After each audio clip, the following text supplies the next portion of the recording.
The question is, let R be a relation from n to n defined by R is equal to a comma b, where a comma b belongs to natural number and which satisfied the given condition, which is a is equal to b square. Are the following true? मतलब आपको यहाँ पे तीन statement given है और आपको बताना है कि इस रिलेशन के लिए क्या ये तीनों कंडीशन ट्रू है या फिर इसमें से कोई कंडीशन फॉल्स भी है।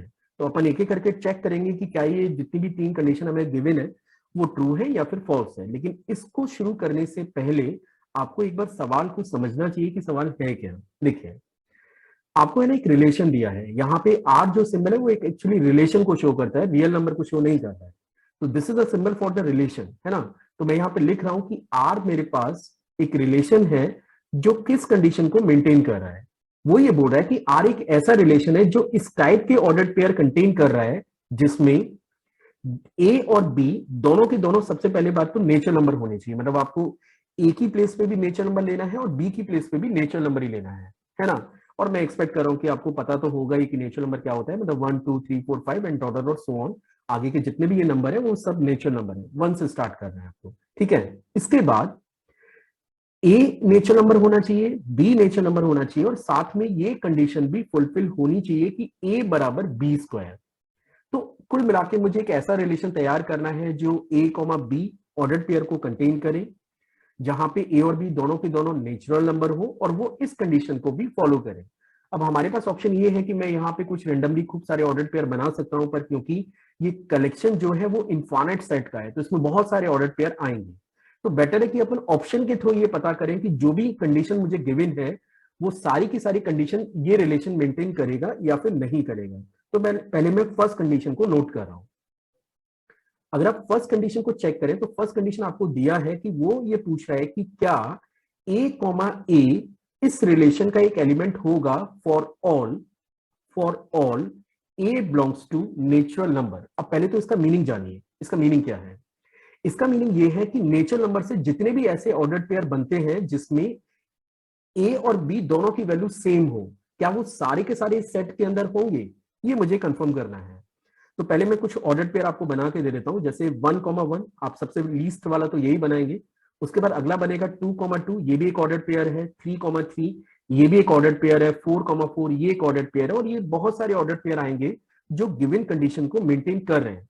तो मुझे ये कंफर्म करना है क्या ये सारे ऑर्डर्ड पेयर इसको फॉलो करते हैं। तो चलिए चेक कर लेते हैं। सबसे पहले मैंने 1,1 को चेक किया तो आप देख सकते हैं कि पहला वाला एलिमेंट हमेशा ए रहेगा और दूसरा वाला एलिमेंट हमेशा बी रहेगा। तो ए की जगह 1 और बी की जगह मैंने 1 डाला। देखते हैं कि क्या ये इसको फॉलो कर रहा है। तो 1 इज इक्वल टू 1 का स्क्वायर, बिल्कुल ठीक है, ये इसको फॉलो कर रहा है। मतलब 1,1 तो इसको फॉलो कर रहा है।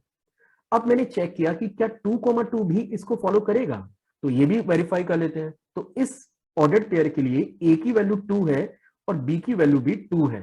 तो अगर मैं इसमें ये कंडीशन को यूज करूं तो 2 बराबर 2 का स्क्वायर होना चाहिए, पर क्या ऐसा होता है? ऐसा नहीं होता है। मतलब 4 इज नॉट इक्वल टू 2। तो आप देख पाएंगे कि 1,1 के अलावा कोई भी ऐसा ऑर्डर्ड पेयर नहीं है जो गिवन कंडीशन को फॉलो करेगा। और in the question he was asking कि क्या ये सारे ऑर्डर्ड पेयर इसको फॉलो करेंगे। तो अब आपको क्या बोलना चाहिए कि सारे के सारे ऑर्डर्ड पेयर इस कंडीशन को मेंटेन नहीं करते हैं। तो our answer is the first statement is false. मतलब ये बात ट्रू नहीं है कि सारे के सारे स्टेटमेंट इस कंडीशन को फॉलो करें, मतलब इस टाइप के ऑर्डर्ड पेयर इसको फॉलो करें। अब हम चेक करेंगे सेकंड वाली कंडीशन को, और पहले मैं सेकंड कंडीशन को नोट कर लेता हूं जिससे आपको थोड़ा समझ में आ जाए कि क्या कंडीशन है ये। ही वाज सेइंग कि अगर ए कॉमा बी इस रिलेशन का एक एलिमेंट है तो ये इंप्लाइज करता है कि बी कॉमा ए भी इस रिलेशन का एक एलिमेंट होगा। तो चलो चेक करते हैं कि ये बात सही है या नहीं। सबसे पहले मुझे एक ऑर्डर्ड पेयर सर्च करना चाहिए जो इसको फॉलो करता है। तो मैंने क्या किया, आप पहले कंडीशन भी साथ में नोट करके रखिए, अदरवाइज थोड़ा सा पजल्ड हो जाएंगे। तो कंडीशन आपके पास है A is equal to B square, है ना। अब जरा सोचिए, अगर मैं ए की जगह 4 और बी की जगह 2 ले लूं तो आप देख पाएंगे कि 4,2 जो ऑर्डर्ड पेयर है वो इस रिलेशन को फॉलो कर रहा है या इस रिलेशन का एक एलिमेंट है, क्योंकि वो इस कंडीशन को फॉलो कर रहा है। आप ए की जगह 4 डाल दीजिए, ए की जगह आपने 4 डाला, बी की जगह 2 डाला, तो आप देख सकते हैं 4 बराबर 2 का स्क्वायर होता है। ये फॉलो हो रहा है। बट ये क्वेश्चन में बोल क्या रहा है, वो ये बोल रहा है कि अगर कोई ऑर्डर्ड पेयर आपको मिल गया है जो इस रिलेशन का एलिमेंट है तो क्या उसको रिवर्स करने पे भी वो उसको फॉलो करेगा। अब अगर मैं इसको रिवर्स करूं तो एलिमेंट बनता है 2,4 और मुझे ये चेक करना है कि क्या ये एलिमेंट इस रिलेशन को बिलोंग कर रहा है या फिर नहीं कर रहा है। ठीक है, तो चलो चेक कर लेते हैं। ए हमारा अब हो जाता है 2 और बी मेरे पास हो जाता है 4। इस कंडीशन को यूज करते हैं, तो ए मेरे को 2 यूज करना है, बी मुझे 4 यूज करना है, और 4 का स्क्वायर होता है 16 और 16 इज नॉट इक्वल टू 2, मतलब 2,4 is not element of R. तो ये बात भी फॉल्स है कि अगर ए बी इस रिलेशन का एक एलिमेंट है तो बी ए भी इस रिलेशन का एक एलिमेंट होगा। तो ये स्टेटमेंट भी फॉल्स हो गया। अब हम बात करेंगे थर्ड स्टेटमेंट पे जो इस क्वेश्चन में गिवन है। तो आप देखिए कि थर्ड स्टेटमेंट है क्या, मैं उसको रीड करवा देता हूं आपको।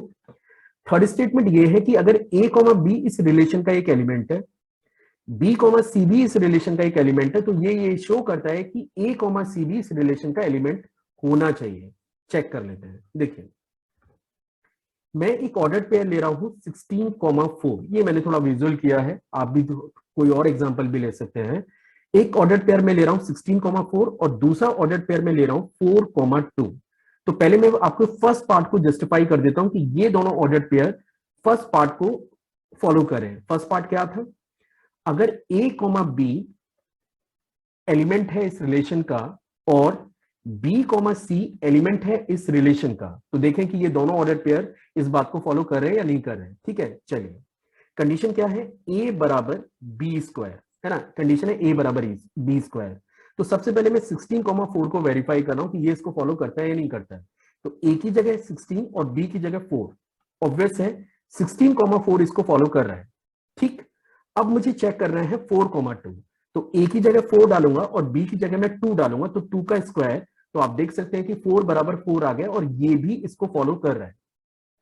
अब ए बी अगर इस रिलेशन का एक एलिमेंट है, बी सी इस रिलेशन का एक एलिमेंट है, तो मैंने देखा, मैंने आपको यहां पे शो किया है कि 16,4 इस रिलेशन का एक एलिमेंट है, 4,2 भी इस रिलेशन का एक एलिमेंट है। देखिए मिड वाली वैल्यू सेम है, मतलब सॉरी, पहले का सेकंड पार्ट और सेकंड का फर्स्ट पार्ट सेम होना चाहिए। तो यहां पे आप देखें ना, ये बी है, ये बी है, ये 4 है, ये 4 है। अब मुझे ये वेरीफाई करना है क्या 16,2 इसको फॉलो करेगा, ये मुझे वेरीफाई करना है। तो चलो 16,2 पे टेस्टिंग कर लेते हैं।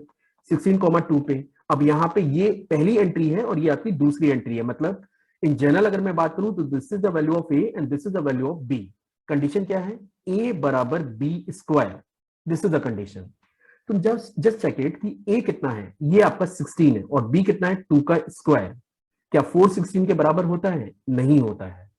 यानी कि जो थर्ड स्टेटमेंट दिया था कि अगर ए बी इस रिलेशन का एक एलिमेंट है, बी सी इस रिलेशन का एलिमेंट है, तो ये इंप्लाइज करता है कि ए सी भी इस रिलेशन का एक एलिमेंट होगा। तो मैंने एक एग्जांपल आपको शो कर दिया है कि ये इस बात को जस्टिफाई नहीं कर रहा है कि 16,2 भी इस रिलेशन का एक एलिमेंट होगा। यानी कि जो थर्ड स्टेटमेंट है वो भी एक फॉल्स स्टेटमेंट है।